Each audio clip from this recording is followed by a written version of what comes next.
Lorsque les premiers rapports du front oriental parvinrent au quartier général de Bucarest à la fin de l'année 1942, ils ne ressemblaient plus à des documents militaires, mais à des avertissements d'une catastrophe imminente. Les unités blindées roumaines disparaissaient en quelques jours, anéanties par des canons soviétiques capables de transformer un char léger en un brasier en un seul tir.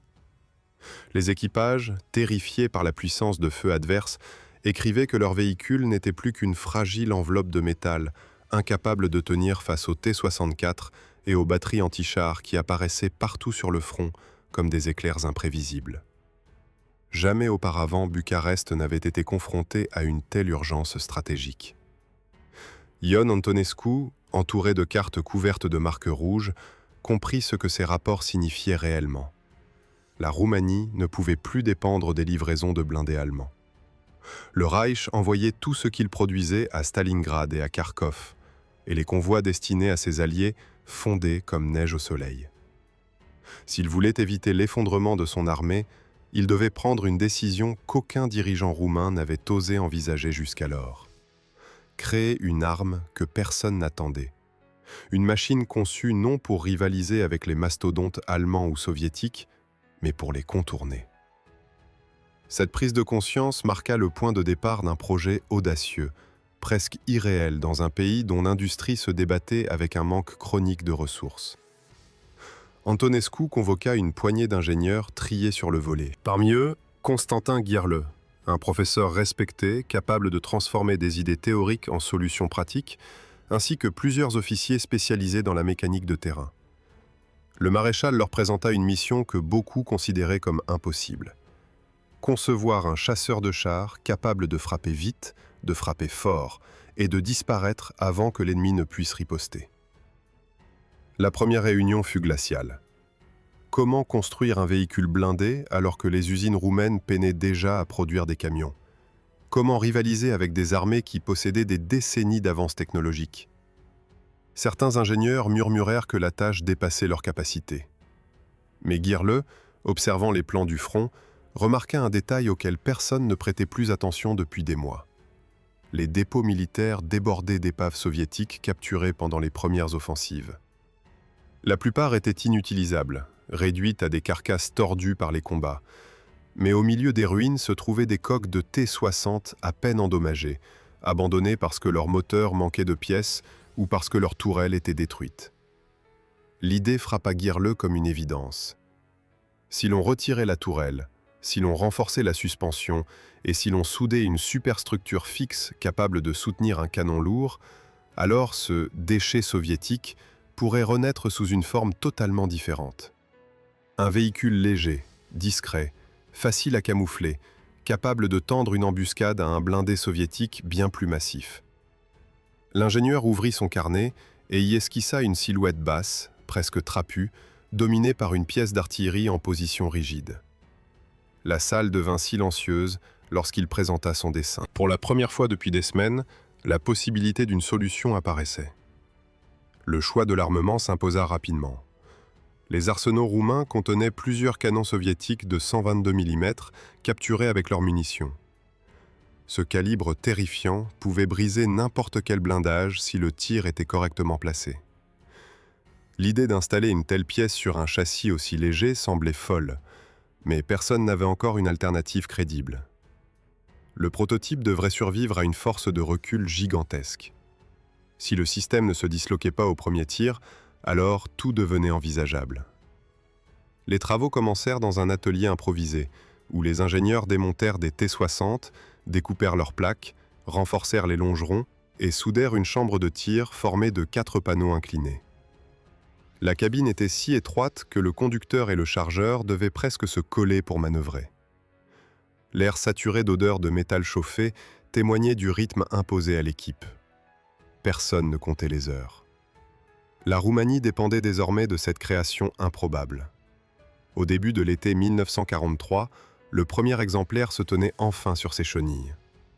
Une machine rude, anguleuse, sans la moindre fioriture. Mais elle respirait la détermination d'un pays acculé. On la baptisa officieusement M0, signe qu'elle représentait une tentative, non une certitude. Pourtant, lorsque les ingénieurs la virent avancer pour la première fois, ils comprirent que l'histoire venait peut-être de basculer. Le tir d'essai aurait lieu quelques semaines plus tard. Et si la machine survivait à ce moment précis, alors la Roumanie pourrait, pour la première fois depuis des mois, entrevoir une issue qui ne dépendait ni de Berlin, ni du hasard du front. Lorsque le prototype, encore recouvert de traces de soudure fraîche, fut transporté sur le terrain d'essai de Sudici, personne dans l'équipe n'avait la certitude qu'il survivrait à la moindre mise à feu.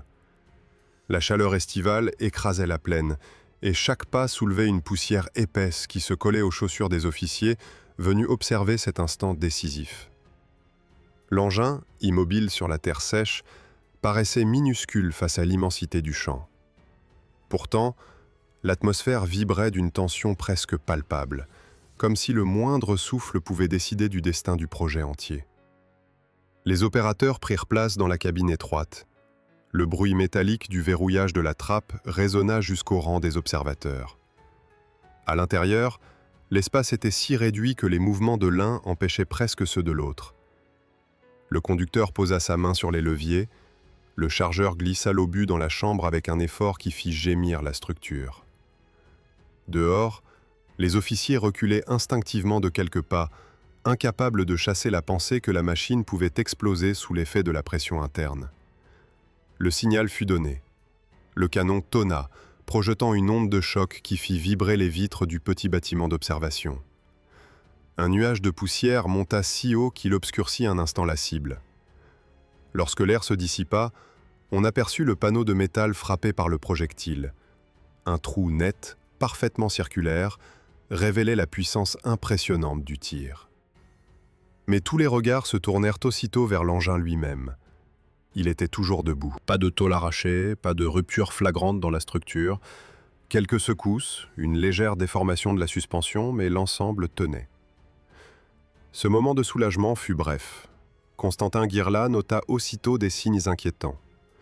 Le support du canon, malgré son apparente robustesse, avait encaissé une contrainte supérieure à ce que les calculs initiaux prévoyaient. Les boulons vibraient encore, marquant un léger jeu qui, répété plusieurs fois en situation de combat, deviendrait une faiblesse fatale. L'équipe, stimulée par le succès partiel, entreprit immédiatement de renforcer la structure. Personne ne se berçait d'illusions. Si l'engin voulait devenir réellement opérationnel, il ne pouvait dépendre d'un miracle technique lors de chaque tir. Au cours des semaines suivantes, l'atelier improvisé se transforma en un véritable laboratoire d'innovation. Les ingénieurs repensèrent les renforts, modifièrent la géométrie intérieure des plaques et ajustèrent les soudures couche après couche. Chaque amélioration donnait lieu à de nouvelles interrogations. Le moteur d'origine, déjà trop sollicité, peinait à offrir les accélérations nécessaires pour des manœuvres d'évitement rapides. Sur terrain accidenté, la machine semblait essoufflée, comme si son cœur mécanique refusait de suivre la vision de ses concepteurs. Les essais de mobilité devinrent une obsession. L'engin devait être plus qu'une plateforme pour canon. Il devait se placer, frapper et disparaître avant que les blindés adverses n'aient le temps d'aligner leurs tirs. Lors d'une séance particulièrement éprouvante, l'équipe constata que la machine avait tendance à s'enfoncer dans les sols meubles, conséquence directe du poids concentré sur l'avant. Des solutions furent proposées, rejetées, reprises, modifiées. Le rythme de travail ne laissait aucune place à l'erreur. L'arrivée des prototypes suivants changea radicalement l'atmosphère. Le M1, doté d'une suspension renforcée, offrait enfin une stabilité acceptable lors des tirs répétés. Le M2, revêtu de plaques frontales mieux inclinées, présentait un profil plus difficile à atteindre pour un tireur adversaire. Le M3, avec sa superstructure améliorée, témoignait d'une audace nouvelle. L'équipe ne se contentait plus de résoudre des problèmes, elle anticipait désormais les exigences du champ de bataille moderne. Chaque présentation devant les représentants militaires devenait un spectacle savamment orchestré. Les officiers, d'abord sceptiques, se surprenaient à croire à l'avenir de cette arme née presque de rien. Ils voyaient en elle une chance inattendue de rétablir un équilibre perdu depuis longtemps. Les essais démontraient que l'engin pouvait adopter des positions dissimulées avec une facilité déconcertante. Sa silhouette basse, un atout imprévu, lui permettait de se fondre dans des fossés, derrière des tertres ou dans les creux du terrain. Pourtant, malgré ces progrès, le manque de puissance du moteur restait un obstacle majeur. Les ingénieurs savaient qu'un remplacement serait indispensable si l'on voulait pousser la machine à son plein potentiel. Les discussions en coulisses évoquaient déjà la possibilité d'utiliser des moteurs étrangers, mais rien n'était encore officialisé. L'équipe poursuivait donc son travail avec une détermination silencieuse, consciente que chaque jour gagné pouvait offrir une chance supplémentaire à l'armée roumaine de reprendre l'initiative. À l'automne 1943, les 3 prototypes alignés dans la cour de l'usine présentaient un spectacle inédit. 3 silhouettes semblables dans leur ligne générale, mais différentes dans les détails qui reflétaient les tâtonnements, les corrections, les sauts d'audace. Pour la première fois depuis le début du conflit, les responsables militaires roumains contemplaient une arme dont ils pouvaient revendiquer chaque boulon, chaque soudure, chaque idée. Et ce n'était que le début. Une démonstration décisive approchait, celle qui déterminerait si le projet vivrait ou mourirait dans l'ombre des ateliers. Lorsque les 3 prototypes furent enfin prêts à être présentés devant les plus hauts responsables militaires, l'atmosphère au sein de l'équipe avait changé. L'angoisse des débuts laissait place à une tension plus sourde, celle qui accompagne les projets dont l'avenir se joue en quelques heures. Le terrain d'essai avait été réaménagé spécialement pour cette démonstration. Obstacles artificiels, tranchées, cibles blindées et zones de tir en enfilade. Rien ne devait laisser croire que les ingénieurs voulaient embellir la réalité. Ce jour-là, il s'agissait de prouver que la machine méritait sa place au front. La délégation arriva en fin de matinée. Au centre du groupe, Ion Antonescu lui-même, silhouette rigide, visage fermé mais attentif. À ses côtés, des officiers techniques, des représentants de l'industrie et plusieurs observateurs étrangers venus jauger discrètement les ambitions roumaines. L'apparition du maréchal au pied des prototypes créa un silence compact. Il détailla les engins du regard, comme s'il cherchait à déterminer lequel des 3 finirait par tracer le destin de l'armée. Dirla prit la parole le premier. D'une voix maîtrisée, il expliqua les différences entre les modèles, insistant sur les solutions apportées aux problèmes rencontrés au fil des tests. Antonescu, les mains derrière le dos, hocha la tête sans interrompre. Ce n'est qu'au moment où l'ingénieur mentionna l'idée d'abandonner définitivement l'ancien canon soviétique qu'une étincelle d'intérêt traversa les yeux du dirigeant. L'équipe avait en effet préparé une surprise majeure. Parmi les pièces présentées se trouvait le tout nouveau canon roumain conçu à Rešica, une arme aux performances suffisamment impressionnantes pour rivaliser avec les standards allemands. La démonstration commença par une série de manœuvres. Le premier prototype franchit un fossé d'un seul élan, tandis que le deuxième gravit un talus abrupt avec une assurance que personne n'aurait imaginé quelques mois plus tôt. Les chenilles mordaient la terre avec une régularité presque élégante. Les officiers se consultaient à voix basse, stupéfaits par l'agilité inattendue de ces engins qui, malgré leur généalogie chaotique, donnaient une impression de cohérence nouvelle. Puis vint le moment que tous attendaient. La mise à feu du canon de Rešica monté sur le 3e prototype, le plus perfectionné. Le chargeur introduisit un projectile, verrouilla le mécanisme, puis se recula. Les spectateurs retinrent leur souffle. Lorsque la détonation éclata, un souffle brutal traversa l'esplanade. Le tir frappa la plaque blindée placée à plusieurs centaines de mètres et y creusa une entaille profonde. Antonescu esquissa un rictus approbateur, rare signe de satisfaction chez lui. La cadence de tir étonna même les techniciens allemands de passage, qui n'avaient pas anticipé une telle efficience. Les comparaisons ne tardèrent pas à fuser. Certains officiers murmurèrent que cette arme surclassait même certains modèles allemands utilisés sur le front. Le maréchal, toutefois, ne se laissa pas emporter. Il demanda à assister à une simulation d'embuscade. Le prototype désigné quitta aussitôt la ligne et se glissa dans une dépression du terrain. Disparaissant presque entièrement derrière une butte, il pivota, plaça son canon et attendit le signal. Une cible mobile fut lancée. En un éclair, la pièce tira. Le projectile frappa exactement au point visé.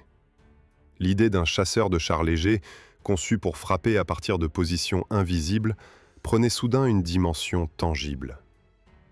La délibération qui suivit fut courte mais intense. Autour d'une table improvisée, les conseillers techniques défendirent l'idée d'un passage immédiat en pré-production. Quelques voix discordantes exprimèrent des inquiétudes quant à la capacité industrielle du pays, aux risques liés aux moteurs encore imparfaits, au coût de remplacement des pièces importées. Mais ces objections, bien qu'importantes, pesaient peu face à la perspective de renforcer les lignes roumaines avec une arme pensée spécifiquement pour les réalités du front oriental. Antonescu trancha. Il se tourna vers Ghirla, lui annonça que le projet recevait un appui officiel et que des moyens supplémentaires seraient débloqués.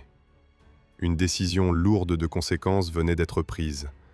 La Roumanie allait tenter de produire, à grande échelle, son propre chasseur de chars, symbole d'une autonomie technique rarement atteinte auparavant. Les applaudissements discrets des ingénieurs masquaient toutefois une inquiétude persistante. Le soutien du maréchal offrait certes une chance unique, mais il impliquait également une surveillance accrue, des contraintes de délai drastiques et une pression politique considérable. Pour réussir, il devrait réorganiser les usines, recruter de nouveaux ouvriers et intégrer une rigueur industrielle qui leur manquait parfois. Les semaines qui suivirent confirmèrent cette intuition. Des inspecteurs envoyés par l'état-major commencèrent à fréquenter quotidiennement les ateliers. Des rapports furent exigés pour chaque modification, chaque test, chaque incident. Ce contrôle intensif aurait pu paralyser l'ensemble du programme, mais l'équipe fit bloc. Les discussions se poursuivaient tard le soir, les schémas étaient revus ligne par ligne, les prototypes démontés puis remontés. Le projet prenait une ampleur que personne n'aurait imaginée au moment où l'on récupérait des coques de T-60 abandonnées. À mesure que les plans de production se précisaient, une question se posa avec une acuité nouvelle. Où trouver les moteurs qui permettraient à la machine de libérer tout son potentiel? Les ateliers roumains n'avaient pas les capacités nécessaires. Se tourner vers l'Allemagne devenait incontournable. L'état-major commença à envisager une délégation envoyée à Berlin, chargée d'ouvrir les négociations. L'avenir du programme dépendait désormais de ce dialogue délicat. Une étape décisive se préparait. Le destin du chasseur de chars roumain allait bientôt se jouer au-delà des frontières du pays. Lorsque la décision fut prise d'envoyer une délégation technique en Allemagne, l'équipe comprit que le projet venait d'entrer dans une phase entièrement nouvelle. Ce n'était plus seulement une expérience locale, un effort presque artisanal pour combler un vide sur le front. Désormais, le futur du programme dépendait d'un dialogue avec un allié puissant mais exigeant, dont chaque geste pouvait accélérer ou briser l'élan des ingénieurs roumains. L'atmosphère dans l'atelier changea. Les ouvriers travaillaient avec une concentration renouvelée, conscients que chaque détail présenté à Berlin reflèterait le sérieux du projet. La délégation, composée de 2 officiers et d'un ingénieur principal, arriva dans la capitale du Reich après un long voyage marqué par des contrôles incessants. L'accueil fut formel, presque froid, mais les Allemands montrèrent rapidement un intérêt surprenant lorsque les plans du prototype furent déployés sur une grande table illuminée par une lampe articulée. Les lignes tendues du châssis, la silhouette basse de la superstructure et l'intégration du canon de Reschitsa attiraient les regards. Les ingénieurs allemands échangeaient des commentaires à voix basse, manifestement intrigués par la manière dont la Roumanie avait su adapter du matériel récupéré pour en tirer une machine au potentiel réel. Une visite d'usines allemandes fut organisée. Les Roumains découvrirent une mécanique industrielle bien différente de la leur, chaîne de montage en cadence stricte, atelier spécialisé pour chaque composant, contrôle de qualité millimétré. À mesure que les démonstrations avançaient, l'un des ingénieurs allemands posa une question directe. La Roumanie serait-elle capable d'adopter un moteur produit par les usines du Reich, plus puissant et mieux adapté aux exigences d'un chasseur de chars moderne? La remarque n'était pas innocente. Elle impliquait une coopération, certes, mais aussi une dépendance. Pourtant, l'avantage stratégique était indéniable. Sans une motorisation plus vigoureuse, la machine roumaine resterait bridée. Les discussions se prolongèrent tard dans la nuit, ponctuées de verres de café noir et de feuilles couvertes de chiffres. Les Allemands évoquèrent même l'idée d'un programme parallèle, développer un engin propre à leurs besoins en s'inspirant du concept roumain. Lorsque les Roumains quittèrent Berlin, ils emportaient avec eux une double certitude. La première, le Reich approuvait le principe d'un chasseur de chars léger et compact. La seconde, Cette approbation signifiait que leurs idées seraient scrutées, reformulées, peut-être même réappropriées. Rien n'était dit explicitement, mais l'ombre d'un projet germano-roumain planait déjà sur les discussions. À l'usine, les semaines suivantes furent marquées par une frénésie presque fébrile. Les ingénieurs intégrèrent les recommandations reçues, renforcèrent certains éléments structurels et modifièrent la disposition interne de la cabine. Les prototypes M5 et M6 commencèrent à prendre forme, chacun incorporant une série de raffinements techniques.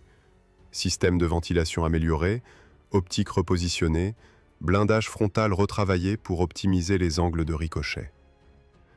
L'équipe ne ménageait ni son énergie ni ses nuits. Le projet franchissait un seuil, gagnant en maturité ce qu'il perdait en improvisation. Pendant ce temps, les Allemands, désormais pleinement conscients de la viabilité du concept, lançaient leur propre programme inspiré des travaux roumains. Les ateliers d'Alket et de BMM travaillèrent sur un châssis tchécoslovaque bien maîtrisé, cherchant à obtenir une machine compacte, facile à produire en grande quantité. Les ingénieurs allemands modifièrent la philosophie d'ensemble, privilégiant une silhouette encore plus basse et un blindage judicieusement incliné. Ce travail donna naissance à un engin promis à une carrière retentissante, un chasseur de chars rapide à construire, difficile à détecter et étonnamment stable au tir. Les premières rumeurs parvinrent rapidement à Bucarest. On parlait d'un véhicule doté d'un canon de 75 mm, monté dans une casemate à profil anguleux, conçu pour des embuscades meurtrières. Les ingénieurs roumains n'en furent ni vexés ni surpris. Ils savaient que dans le jeu complexe des alliances, l'appropriation d'idées n'avait rien d'exceptionnel. Ce qui les préoccupait davantage, c'était de maintenir le cap, de faire en sorte que l'original ne soit pas éclipsé par sa version allemande. Dans ce contexte, les M5 et M6 furent assemblés avec une rigueur inédite. Chaque nouveau test donnait des résultats encourageants. Meilleure pénétration des tirs, réactivité accrue du châssis, maniabilité supérieure sur terrain irrégulier. Le canon de Rešica, désormais parfaitement intégré, prouvait qu'il pouvait rivaliser avec les meilleures pièces de campagne du continent. Les officiers invités aux essais observaient la scène avec un intérêt renouvelé. La réputation du programme montait, discrète mais solide. La pression industrielle, cependant, devenait plus pesante. Il fallait mettre en place des chaînes de montage adaptées, former du personnel, coordonner les livraisons de pièces. Les dirigeants de l'usine savaient que le moindre retard pourrait compromettre l'ensemble du calendrier.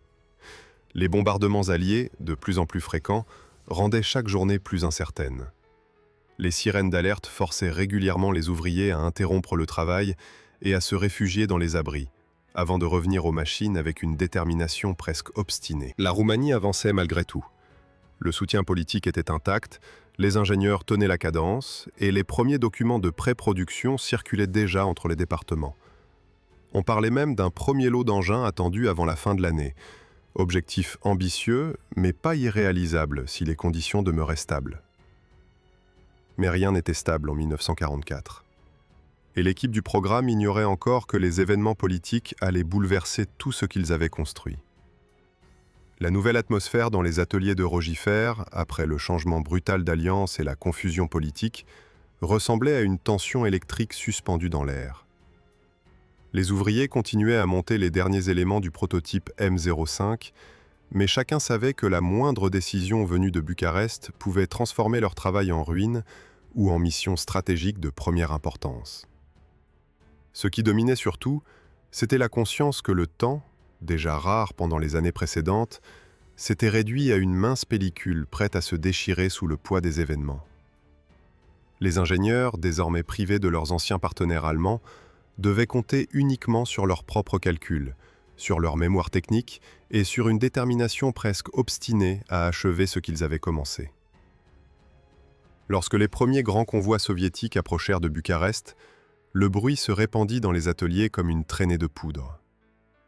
Nul ne savait si l'armée rouge considérait le projet Marshall comme une menace potentielle, un outil réutilisable ou simplement un trophée industriel parmi d'autres. Pourtant, le travail ne cessa pas. Dans la grande halle principale, l'équipe finale installait déjà les systèmes de visée et les panneaux frontaux du M05. L'odeur du métal chauffé emplissait l'air, mêlée à celle de la graisse mécanique et du bois des caisses de munitions empilées au fond du hangar. Malgré la fatigue accumulée, les doigts des ouvriers se déplaçaient avec une précision presque mécanique, comme s'ils savaient qu'ils étaient en train d'assembler l'unique symbole d'un rêve national prêt à disparaître. Le matin du 26 octobre 1944, un grondement de moteur retentit à l'entrée de Rogifer. Une colonne de camions soviétiques accompagnés d'officiers, descendus directement des unités de supervision du matériel de guerre, faisait route vers les ateliers. Leur arrivée ne ressemblait pas à une inspection ordinaire. Les silhouettes rigides des soldats, leur regard méthodique, tout indiquait une opération dirigée et préparée à l'avance. Dans les minutes qui suivirent, les portes furent ouvertes sous ordre, et un groupe d'experts soviétiques se dispersa dans les halls, examinant chaque machine avec l'expression froide de ceux qui évaluent un butin. Devant le prototype M05, encore couvert de marques de craie et de repères d'assemblage, un des ingénieurs soviétiques resta longuement immobile. Il passa sa main sur la paroi inclinée de la superstructure, observa les soudures récentes, puis leva les yeux vers le canon Rechitsa monté avec soin. Son visage ne trahit aucune émotion, mais ses gestes précis laissaient entendre qu'il comprenait pleinement ce qu'il avait devant lui. Derrière lui, les ouvriers roumains retenaient leur souffle, comme si le destin du véhicule dépendait d'une seule appréciation silencieuse. Au bout de quelques instants, l'homme fit un signe bref. Il n'y eut aucune discussion. Le prototype devait être saisi, tout comme les éléments déjà prêts pour la première série. Les ordres furent appliqués sans délai. Des équipes soviétiques démontèrent les outils, inventorièrent les éléments et ordonnèrent le chargement sur des wagons stationnés derrière l'usine. Les ingénieurs roumains, observant ce transfert irréversible, restaient debout, incapables d'intervenir. Pour eux, chaque caisse emportée, chaque plan retiré des bureaux représentait des mois de calcul, de nuits blanches et d'espoir porté jusqu'à la dernière minute. Le silence qui enveloppa l'atelier après le départ du convoi semblait presque funèbre, comme si la disparition du prototype avait aspiré l'énergie même du lieu. Le M05 quitta Rogifer sans jamais avoir combattu, accompagné des dossiers techniques qui racontaient toute son évolution. Nul ne sut où il fut transporté, ni ce qu'il devint une fois arrivé sur le territoire soviétique. Certains avancèrent l'idée qu'il fut démonté pour une analyse complète. D'autres imaginèrent qu'il resta entreposé dans un dépôt militaire avant de disparaître dans les recyclages massifs de l'après-guerre. Aucun document connu n'a permis d'en confirmer le sort, mais l'absence même de traces contribua à faire du Marshall une énigme historique, un éclat brillant d'inventivité nationale effacé trop vite par la géopolitique. Après la confiscation, l'équipe de Constantin Giulai fut dissoute sans cérémonie. On leur attribua de nouveaux postes dans l'industrie civile ou dans l'enseignement technique, mais nul ne leur demanda plus jamais de concevoir une machine de guerre. Leur projet, pourtant sur le point d'entrer en production, s'évanouit dans un silence administratif, comme si l'on voulait effacer toute mémoire de l'ambition militaire roumaine de ces années-là. Le plus amer pour ces ingénieurs fut de constater que leurs idées survivaient ailleurs.